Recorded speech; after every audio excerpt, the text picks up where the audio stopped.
अस्सलाम वालेकुम, welcome to my channel. कैसे हैं आप लोग। लेक्चर नंबर 9 करने जा रहे हैं हम डिस्क्रीट मैथ का, जिसका टॉपिक है सेट आइडेंटिटीज़। जैसे हमने पीछे लॉजिकल आइडेंटिटीज़ पढ़ी थी ना, पी क्यू की फॉर्म में, ऑपरेशंस जो हमने पढ़े थे एंड एंड गेट वगैरह, तो उसी तरह से यानी उसी से मिलती जुलती थोड़ी सी हमारी यहाँ पे सेट्स आइडेंटिटीज़ होंगी। तो सबसे पहले देख लेते हैं आइडेम्पोटेंट लॉ। इसमें क्या होता है, ए का ए के साथ आप यूनियन लेते हैं तो ए ही वापस आता है, और ए का ए के साथ इंटरसेक्शन लें तो ए ही, यानी दो सेम सेट्स का यूनियन भी वही सेट आएगा और दो सेम सेट्स का इंटरसेक्शन भी वही सेट आएगा। ठीक है। कॉम्पिटेटिव लॉ क्या होता है कि ए यूनियन बी लें या बी यूनियन ए लें तो वो सेम आंसर देगा आपको। इसी तरह से आप ए इंटरसेक्शन बी लेते हैं या बी इंटरसेक्शन ए लेते हैं तो भी आपको सेम आंसर मिलेगा। थर्ड एसोसिएटिव लॉ आ गया आपके पास। अच्छा, ये एमसीक्यू किस तरह के आ सकते हैं, आपको क्वेश्चन आ सकता है कि लॉ लिखा हुआ है और पूछा जाए कि कौन सा है, तो वो एसोसिएटिव जैसे आपको ऑप्शन में दिया होगा, या फिर वो हो सकता है कि आपको दें एसोसिएटिव लॉ कौन सा है, नीचे इस तरह के 4 ऑप्शंस होंगे, या ये हो सकता है एक साइड दी हो और वो इक्वल की दूसरी साइड नीचे ऑप्शंस में दी हुई हो। ठीक है, तो हर तरह से आपने इसको तैयार कर लेना है। शॉर्ट क्वेश्चंस में तो नहीं आते, ये सिर्फ एमसीक्यू वगैरह में पूछ सकते हैं आपसे। उसके बाद एसोसिएटिव लॉ किस तरह से होता है कि आप जो है तीनों का यूनियन लें, ए बी सी का, दोनों साइड पे। इधर आप एंड वाले दो सेट्स के साथ ब्रैकेट लगा दें, इधर आप स्टार्ट वाले दो सेट्स के साथ ब्रैकेट लगा दें। इसी तरह से इंटरसेक्शन में आप ए बी और सी तीनों का इंटरसेक्शन लेते हैं, यहाँ पे भी तीनों का इंटरसेक्शन लेते हैं, और फिर इधर एंड वाले दो सेट्स के साथ ब्रैकेट लगा देते हैं, यहाँ पे स्टार्टिंग वाले दो सेट्स के साथ लगा देते हैं। डिस्ट्रीब्यूटिव लॉ क्या होता है, ए का यूनियन लें बी इंटरसेक्शन सी के साथ। अगर बाहर यूनियन होगा तो अंदर इंटरसेक्शन होगा, बाहर इंटरसेक्शन होगा तो अंदर यूनियन होगा। अब ए यूनियन को बी के साथ हम अलग कर लेते हैं, दरमियान में इंटरसेक्शन का साइन आता है, और ए यूनियन को सी के साथ अलग कर लेते हैं। ठीक है, ये मिसप्रिंट हो गया है, यहाँ पे सी आएगा। इसी तरह से ए इंटरसेक्शन बी के साथ अलग हो जाता है, दरमियान में यूनियन आता है, और ए इंटरसेक्शन को सी के साथ आप अलग कर लेते हैं। आइडेंटिटी लॉ इसे कहते हैं कि आप एम्प्टी सेट का यूनियन लें ए के साथ तो ए ही वापस आता है, और एम्प्टी सेट का इंटरसेक्शन लें ए के साथ तो एम्प्टी सेट आता है, क्योंकि इंटरसेक्शन में तो कॉमन चीज़ें आती हैं ना, एम्प्टी सेट में कुछ है ही नहीं और फिर कॉमन भी कुछ नहीं आएगा, इसलिए वो एम्प्टी सेट आएगा। ए का यू के साथ यूनियन लें, क्योंकि ए उसका सबसेट होता है ना, तो बड़ा वाला सेट ही आपको यू वापस मिल जाता है, और अगर आप इंटरसेक्शन लेंगे तो जो छोटा वाला सेट होगा ए, वो आपको वापस मिलेगा। ठीक है। उसके बाद कॉम्प्लीमेंट लॉज किसे कहते हैं कि ए का ए कॉम्प्लीमेंट के साथ यूनियन लें तो यू आता है। ये वाली चीज़ें हमने पीछे पढ़ी थी ना पिछले लेक्चर के अंदर। कॉम्प्लीमेंट में क्या होता है, आप ए के अलावा सारी चीज़ें लेते हो ना, और यहाँ पे ए होता है तो दोनों को मिलाएंगे तो यू वापस आता है, और इन दोनों में कभी कुछ कॉमन नहीं होता। ये बात भी हमने पिछले लेक्चर में पढ़ी थी कि जब भी आप इनका इंटरसेक्शन लेंगे तो एम्प्टी सेट ही आपको मिलेगा। यू का कॉम्प्लीमेंट लें, यू का कॉम्प्लीमेंट लेने से क्या मुराद है, यू में से यू माइनस कर दें तो वो सारा ही कैंसिल होकर बिल्कुल आपको एम्प्टी सेट दे देगा। और एम्प्टी सेट का कॉम्प्लीमेंट लें यानी यू में से एम्प्टी सेट को माइनस करें तो कुछ भी माइनस नहीं होगा, यू सारे का सारा आपको वापस मिल जाएगा। नेक्स्ट आ जाता है डबल कॉम्प्लीमेंट लॉ, यानी कॉम्प्लीमेंट का कॉम्प्लीमेंट लें तो वो ए ही वापस यानी आपको मिल जाएगा यू माइनस, पहले ए करें आप ए कॉम्प्लीमेंट के लिए, फिर जो आंसर आएगा उसको अगेन यू में से माइनस कर दें तो वो यू और यू एक तरह से मतलब हम कह सकते हैं कि कैंसिल हो जाते हैं, जो भी आप यहाँ पे कॉन्सेप्ट लें। बट इतना याद रखना है कि जब भी आप डबल कॉम्प्लीमेंट लेंगे तो आपको ओरिजिनल सेट ही वापस मिल जाता है। डी मॉर्गन्स लॉ, ये बहुत इंपॉर्टेंट है, अक्सर पूछा जाता है, ये शॉर्ट में भी आ सकता है, आपसे कह सकते हैं डी मॉर्गन्स लॉ लिखें। ठीक है, तो बहुत आसान से हैं। ए यूनियन बी आप पहले लिखते हैं, ठीक है, और इसका होल कॉम्प्लीमेंट लेते हैं। ए का आप लिखते हैं ए इंटरसेक्शन बी और इसका कॉम्प्लीमेंट लिखते हैं। ठीक है, ये दो होते हैं डी मॉर्गन्स लॉ। जब आप यूनियन का कॉम्प्लीमेंट लेते हैं ना, और कॉम्प्लीमेंट आप ओपन करेंगे यानी ए का आप अलग कर लेंगे और बी का कॉम्प्लीमेंट अलग कर लेंगे, तो ये जो यूनियन है वो कन्वर्ट हो जाता है इंटरसेक्शन के अंदर। ठीक है, इसी तरह से यहाँ पे जब आप ए का कॉम्प्लीमेंट अलग करते हैं और बी का कॉम्प्लीमेंट अलग करते हैं तो जो इंटरसेक्शन है वो चेंज हो जाता है यूनियन के अंदर। ठीक है, बस आपने अंदर से साइन उसका चेंज कर देना होता है और कॉम्प्लीमेंट अलग अलग कर देना होता है। ये दो हैं डी मॉर्गन्स लॉ, आपने याद रखने हैं। नेक्स्ट आ जाता है जी alternative representation of the set difference, ये भी याद रखनी है, इंपॉर्टेंट है एमसीक्यू के लिए कि ए माइनस बी किसके इक्वल होता है, ए इंटरसेक्शन बी कॉम्प्लीमेंट। ठीक है, A intersection B complement.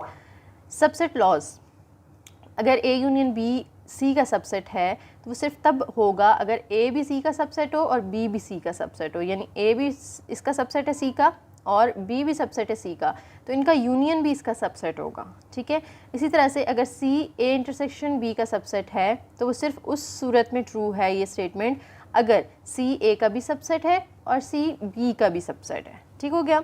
Absorption law किसे कहते हैं? A union A intersection B, यानी ए का ए के साथ यूनियन ले रहे हैं और फिर उसका इंटरसेक्शन ले रहे हैं बी के साथ, तो वो ए ही आता है आपके पास। इसी तरह से अगर आप ए इंटरसेक्शन ले रहे हैं ए यूनियन बी के साथ, तो भी आपको ए ही वापस मिलता है। ठीक है, इसे एब्जॉर्ब हो जाता है ना कि एक तरह से यहाँ पे। अच्छा जी, एक्सरसाइज है। अच्छा, ये वाले जो हैं ये प्रूफ हैं, थोड़े से टफ़ हैं, मतलब ये फॉर्मल डेफिनेशन जैसे हम करते हैं ना उस फॉर्म में आ जाते हैं। पेपर में तो ये नहीं आते प्रूफ करने के लिए। ठीक है, तो आप चाहें तो इसको छोड़ भी सकते हैं। जैसे यहाँ पे पहला देखें क्या है, A is subset of A union B, आपने प्रूफ करना है। तो ए उसका सबसेट है, कैसे पता चलता है? जैसे हम कहते हैं कि अगर एक एलिमेंट है एक्स, वो ए से भी बिलोंग करता है और बी से भी बिलोंग करता है। अगर वो ए और बी दोनों से बिलोंग करता है, इसका मतलब ये है कि वो उसके यूनियन से भी बिलोंग करेगा। ठीक है, और अगर वो उसके यूनियन से बिलोंग कर रहा है तो हम कह सकते हैं X is an arbitrary element of A, so A is subset of A union B. ठीक है, तो ये थोड़े से प्रूफ है, थोड़े से अजीब से हैं, मतलब आप लोग इसको बेशक स्किप कर दें क्योंकि ये शॉर्ट क्वेश्चन में नहीं आते। ठीक है, ज़्यादातर सॉल्व करने वाले आते हैं, तो ये प्रूफ बेशक आप लोग छोड़ दें। उसके बाद जो इंपॉर्टेंट चीज़ आती है वो ये आती है, यूजिंग सेट आइडेंटिटीज़ आपने प्रूफ करना है। ठीक है, अभी हमने स्टार्ट में सेट आइडेंटिटीज़ पढ़ी है ना, तकरीबन 10 पढ़ी हैं या 12 पढ़ी हैं हमने, 12 हैं। ठीक है, तो उनको याद रखते हुए आपने ये स्टेटमेंट्स जो हैं वो प्रूफ करनी है। जैसे हमने पीछे नेगेशन लॉज वगैरह यूज़ करके प्रूफ किए थे ना, लॉजिकल आपके पास स्टेटमेंट्स होती थी, इसी तरह से अब सेट की कुछ स्टेटमेंट्स हैं तो उनको हमने प्रूफ करना है सेम उसी तरीके से जैसे हम पीछे करते थे। आपने लेफ्ट हैंड साइड लेनी है, आंसर आपका राइट हैंड साइड के बराबर यानी ए आना चाहिए। तो देखें, A minus B union A intersection B, पहले हमने एज इट इज़ लिख ली। अब माइनस की हमने ऑल्टरनेटिव फॉर्म पढ़ी थी ना, ए माइनस बी किसके इक्वल होता है? ए इंटरसेक्शन बी कॉम्प्लीमेंट, जो मैंने आप लोगों को यहाँ पे बॉक्स लगा के भी दिखाई थी कि ये इंपॉर्टेंट है। ए इंटरसेक्शन बी कॉम्प्लीमेंट के इक्वल होता है डिफरेंस, तो इसकी जगह हमने इंटरसेक्शन बी कॉम्प्लीमेंट लिख लिया, यूनियन ये चीज़ एज इट इज़ आ गई। अब देखें, ए इंटरसेक्शन दोनों में आ रहा है ना, तो आप एक तरह से इसको कॉमन ले सकते हैं कि आप ए इंटरसेक्शन कॉमन ले लें। ठीक है, तो अंदर क्या बचेगा? अंदर हमारे पास बचेगा बी कॉम्प्लीमेंट यूनियन बी। ठीक है, तो बी कॉम्प्लीमेंट यूनियन बी बच गया। तो ये हमने यहाँ पे डिस्ट्रीब्यूटिव प्रॉपर्टी यूज़ की है इसकी। अब आपको पता है कि जब आप कॉम्प्लीमेंट का बी के साथ यूनियन लेते हैं तो वो यू ही वापस मिलता है। पीछे हमने पढ़ा था ना, ए का यूनियन लें आप ए कॉम्प्लीमेंट के साथ तो वो आपको यू ही वापस मिलता है। तो अगर ए की जगह बी आ रहा है तो भी वो यू ही होगा। ठीक है, ये कॉम्प्लीमेंट लॉ हो गया। अब ए और यू का जब आप इंटरसेक्शन लेंगे तो क्योंकि ए सबसेट होता है यू का, ठीक है, तो ए ही आपको वापस मिलता है। ये हमने आइडेंटिटी लॉ के अंदर पढ़ा था और हमारी राइट हैंड साइड भी ए थी, वो हमें मिल गई है। ठीक है, वेन डायग्राम आप लोगों ने सीख लिया कैसे बनाते हैं। इंटरसेक्शन में कॉमन पार्ट आता है, ए माइनस बी में ए का वो हिस्सा आएगा जो बी में नहीं है, तो ए का सिर्फ ये बाहर वाला हिस्सा आएगा जो कि बी में मौजूद नहीं है। ठीक हो गया। नेक्स्ट है हमारे पास दो सेट्स हैं ए और बी, और उनसे रिलेटेड ये आपको स्टेटमेंट दे दी है, आपने बाय यूजिंग आइडेंटिटी लॉज उसको प्रूव करना है। तो A minus B left hand side है और ये राइट हैंड साइड है, तो ये हमने स्टेटमेंट एज इट इज़ लिखी। ये जो ए माइनस है वो as it is A minus B की जगह ऑल्टरनेटिव उसको फॉर्म लिख दें, ए इंटरसेक्शन बी कॉम्प्लीमेंट। ठीक है, अब आप क्या करें कि ये ए कंसिडर करें और ये वाला बी कंसिडर करें, तो फिर से ऑल्टरनेटिव फॉर्म माइनस की जगह क्या आ जाएगा? इंटरसेक्शन, उसको हम लिखते हैं ना ए इंटरसेक्शन बी कॉम्प्लीमेंट। तो ये ए एज इट इज़, फिर इंटरसेक्शन, ये पूरा हमने बी का है ना, तो इस पूरे का कॉम्प्लीमेंट आ जाएगा। अब आपने यहाँ पे होल कॉम्प्लीमेंट है तो आप डी मॉर्गन्स लॉ के अकॉर्डिंग इसको ओपन कर सकते हैं। ए का कॉम्प्लीमेंट आप अलग कर लें, इंटरसेक्शन को यूनियन में कन्वर्ट कर देते हैं, और बी कॉम्प्लीमेंट का कॉम्प्लीमेंट आप अलग कर लें। अब डबल कॉम्प्लीमेंट जब आता है तो वो ख़त्म होकर सिर्फ आपके पास ओरिजिनल सेट आ जाता है, तो ये कॉम्प्लीमेंट लॉ हमने यहाँ पे लगा दिया डबल कॉम्प्लीमेंट। अब देखें, तो ए इंटरसेक्शन को हम ए कॉम्प्लीमेंट के साथ अलग कर सकते हैं, दरमियान में यूनियन ए इंटरसेक्शन को हम बी के साथ अलग कर सकते हैं। अब ए इंटरसेक्शन ए कॉम्प्लीमेंट हमेशा एम्प्टी सेट होता है क्योंकि इन दोनों में कुछ भी कॉमन नहीं आ रहा होता ना, तो ये एम्प्टी सेट होता है। यूनियन एज इट इज़ और ये एज इट इज़। फाई का किसी के साथ भी यूनियन लो तो वो एम्प्टी सेट है, उससे कोई फ़र्क नहीं पड़ता, वो वाला सेट आपके पास एज इट इज़ आ जाता है। तो ये आपने प्रूफ कर दिया, एंड पे हमने आइडेंटिटी लॉ यूज़ की है। ठीक है, नेक्स्ट है जी हमारे पास ये, इसको हमने लिख लिया, और a माइनस बी की जगह हम उसका ऑल्टरनेटिव रिप्रेजेंटेशन लिख सकते हैं, a intersection b complement minus c as it is. अब इस पूरे को आप a कंसिडर करें और इसको b कंसिडर करें, तो a इंटरसेक्शन b का कॉम्प्लीमेंट, तो वो c का कॉम्प्लीमेंट आ गया।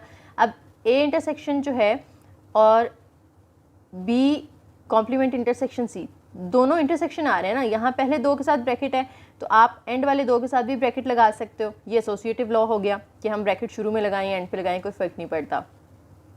और बी कॉम्प्लीमेंट पहले है, सी कॉम्प्लीमेंट बाद में है, तो आप सी को पहले और बी को बाद में भी कर सकते हैं, ठीक है। क्योंकि यहाँ पे देखें ना, हमें फॉर्म जो बनानी है उसमें ए और सी साथ आ रहे हैं, तो हम इनको आगे पीछे कर रहे हैं, सी पहले ला रहे हैं, बी बाद में लेकर जा रहे हैं, सी को ए के करीब लाना चाह रहे हैं हम। तो ये हमने यहाँ पे कॉम्यूटेटिव प्रॉपर्टी यूज़ की कि आप बी इंटरसेक्शन सी लो या सी इंटरसेक्शन बी लो, दोनों से सेम ही आंसर मिलता है। अब ए इंटरसेक्शन को सी कॉम्प्लीमेंट के साथ अलग कर लें, ठीक है, यानी ब्रैकेट आपने शुरू वाले 3 के साथ लगा दी, पहले आखिरी 3 के साथ थी, अब आप शुरू वाले 3 के साथ लगा देंगे। तो अब यहाँ पे जो ये है इससे रिवर्स जाना है आपने।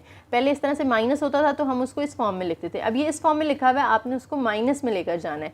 तो ए इंटरसेक्शन सी कॉम्प्लीमेंट को आप ए माइनस सी लिख लोगे, intersection B complement as it is, और बी कॉम्प्लीमेंट ये फिर से पूरा ए कंसिडर करें और ये बी कंसिडर करें, तो वो आ जाएगा ए इंटरसेक्शन बी कॉम्प्लीमेंट, है ना। तो ए इंटरसेक्शन बी कॉम्प्लीमेंट को पीछे लेकर जाएँ तो वो ए माइनस बी के इक्वल होता है, तो ये A as it is minus ये वाला बी आ जाएगा, ठीक है। इसी तरह से अगला है एक्सरसाइज, इसमें आपको देखें होल कॉम्प्लीमेंट दिया हुआ है, तो होल कॉम्प्लीमेंट पे आप जो है वो क्या करेंगे, डी मॉर्गन्स लॉ यूज़ करेंगे कि इस पहले वाले का कॉम्प्लीमेंट आप अलग कर लेंगे, बी कॉम्प्लीमेंट का कॉम्प्लीमेंट, ठीक है, यूनियन इंटरसेक्शन में कन्वर्ट हो जाता है, और इस ब्रैकेट का कॉम्प्लीमेंट आप अलग कर लेंगे। अब देखें डबल कॉम्प्लीमेंट जब आता है तो फिर से क्या हो जाता है, वो कॉम्प्लीमेंट ख़त्म हो जाता है, सिंपल सेट आ जाता है, और इस पे अगेन आप डी मॉर्गन्स लॉ लगा दें, बी कॉम्प्लीमेंट का कॉम्प्लीमेंट अलग कर लें, इंटरसेक्शन को यूनियन में कन्वर्ट कर दें, और ए कॉम्प्लीमेंट का कॉम्प्लीमेंट अलग कर लें। अब इन दोनों पे भी डबल कॉम्प्लीमेंट आ रहे हैं तो ये ख़त्म हो जाएंगे, सिर्फ बी यूनियन ए रह जाएगा, तो B intersection B union A, ये आपने इसको सिंप्लीफाई किया। अब हमने एब्जॉर्प्शन लॉ पढ़ा था कि B intersection B union A आए तो वो आपके पास वापस बी ही आ जाता है, ठीक है। तो ये एब्जॉर्प्शन लॉ आपने लगा दिया।